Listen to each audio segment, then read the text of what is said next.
एक बार भगवान बुद्ध जेतवन विहार में रह रहे थे।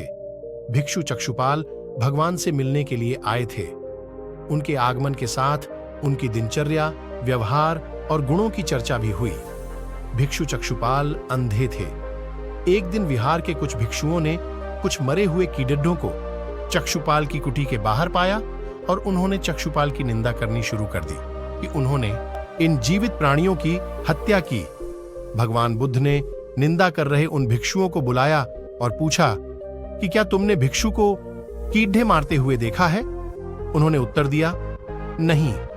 इस पर भगवान बुद्ध ने उन साधकों से कहा कि जैसे तुमने उन्हें कीड़ों को मारते हुए नहीं देखा, वैसे ही चक्षुपाल ने भी उन्हें मरते हुए नहीं देखा और उन्होंने कीड़ों को जान बूझकर नहीं मारा है, इसलिए उनकी भर्त्सना करना उचित नहीं है। भिक्षुओं ने इसके बाद पूछा कि चक्षुपाल अंधे क्यों हैं? उन्होंने इस जन्म में अथवा पिछले जन्म में क्या पाप किए?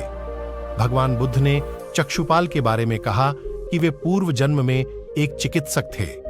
एक अंधी स्त्री ने उनसे वादा किया था कि यदि वे उसकी आंखें ठीक कर देंगे तो वह और उसका परिवार उनके दास बन जाएंगे।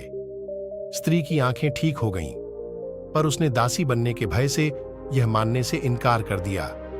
चिकित्सक को तो पता था कि उस स्त्री की आंखें ठीक हो गई हैं। वह झूठ बोल रही है। उसे सबक सिखाने के लिए या बदला लेने के लिए चक्षुपाल ने दूसरी दवा दी।